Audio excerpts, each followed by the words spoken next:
Hey, what's going on, guys? In this video, I'm going to give you my personal two-shoe rotation that will eat up a lot of mileage and will probably give the best bang for buck range for most people. And that's going to be the Dynafish Xiaonian and the R.A.D UFO. And the reason why I consider this my two-shoe rotation killer is because of the thing that is most important to me when I think of reviewing shoes, and that is going to be the range and the value that both shoes provide. And so when we think about the range, as I've said in previous running shoe reviews I've done here, is that the range is really going to come down to the range of the miles that the shoe is going to last and be comfortable for. And then it's also going to be for the paces as well, right? So when we're thinking of the easy day mileage or paces all the way up to potentially doing some workouts, whether it's some tempo or threshold, or even doing some 400 or 800 meter repeats. And I think these two shoes can really hit the nail on the head for most people if they want to have a simplified rotation. Now, if you're here and you're looking for shoe reviews, you might not be the ideal candidate for it, but I do think there are still some serious considerations for both of them. And so I think the first thing first to call out is, what should you really be looking for if you're going to have a multiple shoe rotation? And the thing that really comes to mind to me is the diversity and the variety. For example, back in the day, a lot of people thought having a shoe rotation was having multiples of the same pair. But nowadays, with the diversity of the foams, the drops, the geometries, it's really important that you want to keep some of those things in mind. And although both of these shoes, and as you can see here, they have very similar geometries, their actual execution is what sets them apart and gives you that variety. And so what I mean by that is that, so for the R.A.D UFO, it is using a dual PIBA midsole. And so what that informs in the ride experience is that I've actually noticed that this shoe is very soft and very much so a comfort cruiser.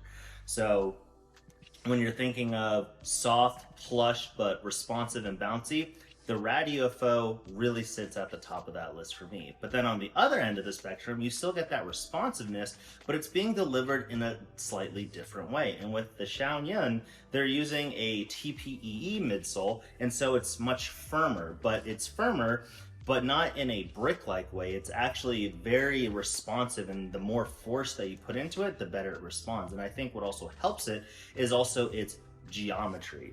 And so I think when you're thinking of what can really provide that range, that value, and going to really be that two-shoe rotation killer, you have the one end of the spectrum where the Xiaonian, to me, really excels for picking up the pace. I mean, daily miles, it can certainly handle that as well. I love this as a daily trainer, especially with that rocker, especially if my legs are beat up, it's just gonna roll me along. It's definitely more stable neutral, and I'll get into that when we talk about some alternatives here in just a second.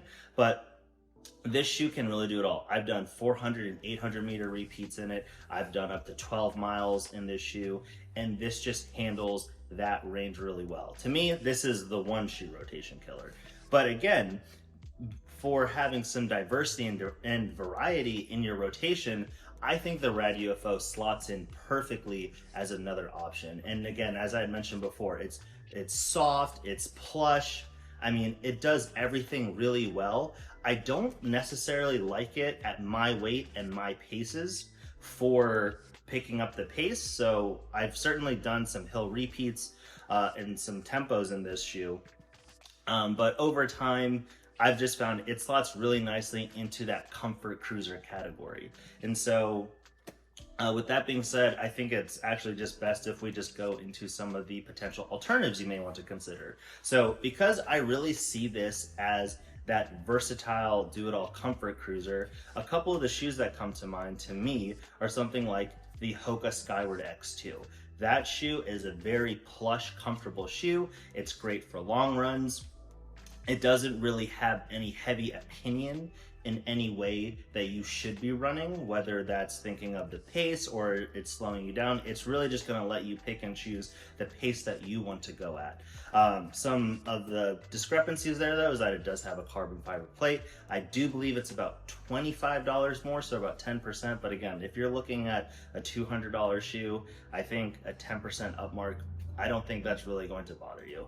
And the other shoe that comes to mind, even though it did not get full remarks, as that is the video I believe that I will be putting out right before this, is going to be the Saucony Triumph 24. So that shoe is, again, it's very good at being a daily trainer. It's very comfortable and plush, but the one thing that that shoe lacks that this one doesn't is that this shoe can pick it up. If someone said, hey, you have to go do some hill repeats in your R.A.D UFOs, that's no problem to me. I would probably not be too thrilled if I had to do that in the Saucony Triumph 24. So I think those are two alternatives.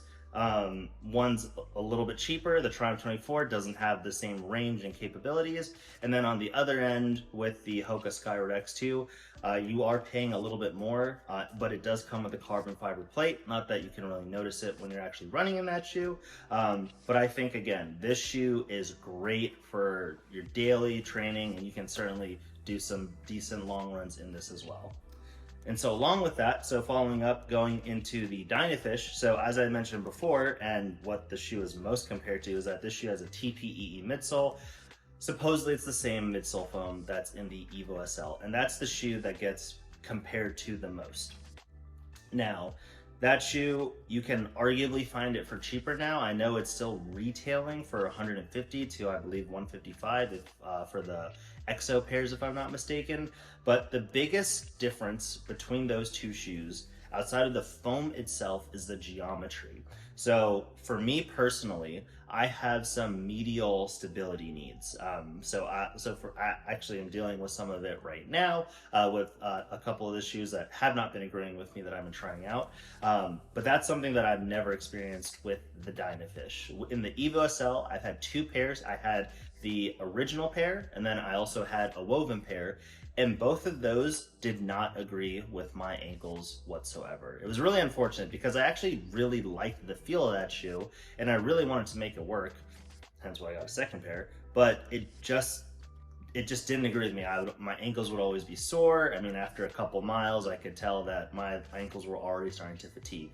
Not the problem with the Dynafish, and I think it's due to, it's got a little bit wider base here. It has a much better rocker, in my opinion. But I think overall, very comparable shoes. And from a price point standpoint, again, technically this is going to be retailing cheaper at $130 versus the Evo SL at $150, $155. But you can always find the Evo SL on discount now. So you can definitely find that. And I would definitely consider that a really good value alternative for this shoe. Another comparison that this shoe gets made to, for slightly different reasons, in my opinion, is the Asics Mega Blast. And for the Asics Mega Blast, I mean, they have a very similar responsiveness. You can put a ton of force into both of them. I have used both for the exact same use cases, and I've enjoyed them both for those use cases. But of course, the Mega Blast for retail is going to be about $95 more than this. So that alone, and this is why this shoe really punches above its weight class, because I mean, it's got the performance of a shoe like a Mega Blast.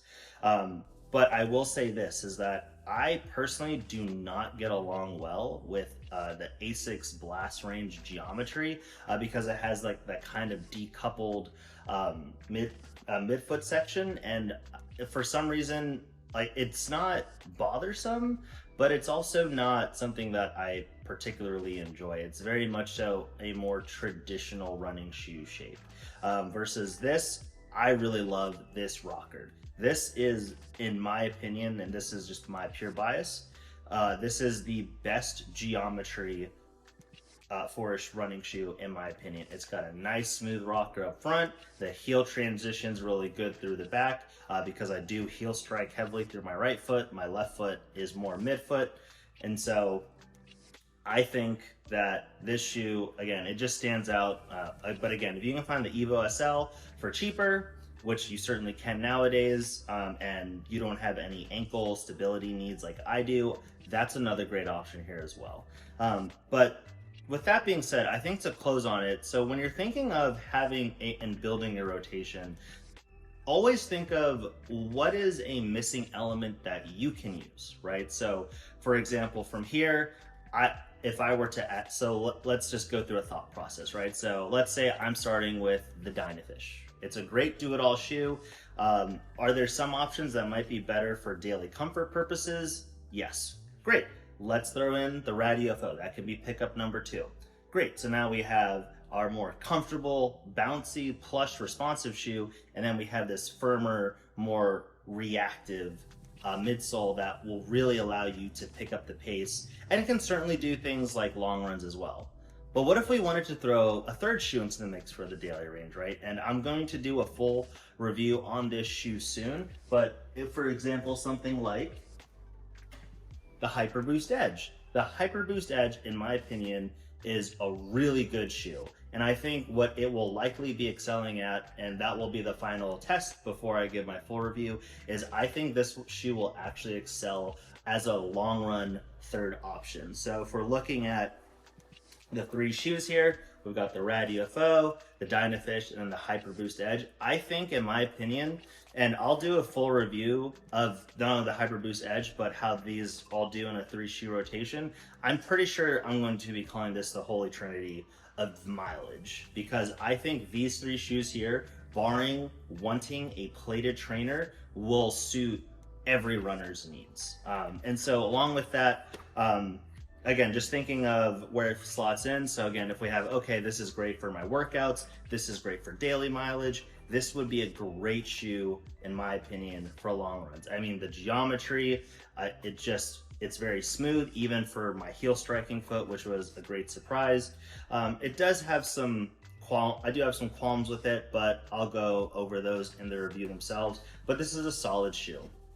And so the only other thing I can think of outside of, okay, well, if you want to throw a carbon plated shoe or just a plated trainer into the mix is, and this is completely biased, but I think having a stability shoe or a stability-like shoe is also beneficial. And that's actually something that I'm looking to add to my rotation here shortly, because for someone like me that does have some of those post-hip pains and aches as I'm experiencing it right now, having a dedicated stable shoe I think can also help mix into the rotation and help avoid injuries over the long term, because at the end of the day, your running shoes are going to be tools for you. And so that's why it's important to have variety. You're not going to buy 2 of the exact same hammer for a job. You want to have your variety. And so that being said, coming soon, I'll have a Saucony Hurricane 26 review. So I'm really looking forward to getting those shoes in. I've heard a lot of good things about it. But with that being said, guys, I hope you guys found this useful. Again, 2-shoe rotation killer right here. Dynafish Xiaonian, R.A.D UFO. You can certainly get this shoe for a steal right now for $130. I know hobbyjogger.com has them on pre-order, but then the R.A.D UFO, it is a little bit more pricey, but again, I think this is one of those shoes that I do believe justifies the price because of what it can offer outside of just the daily training, especially when we look at things like its durability. And I mean, it's gotten over 2,000 miles, if I'm not mistaken, in a test pair before they release. So with that being said, guys, I hope you guys liked the video. If you did, would love if you could like and subscribe. If you didn't, feel free to let me know down below. With that being said, we'll talk soon, guys. Have a nice day.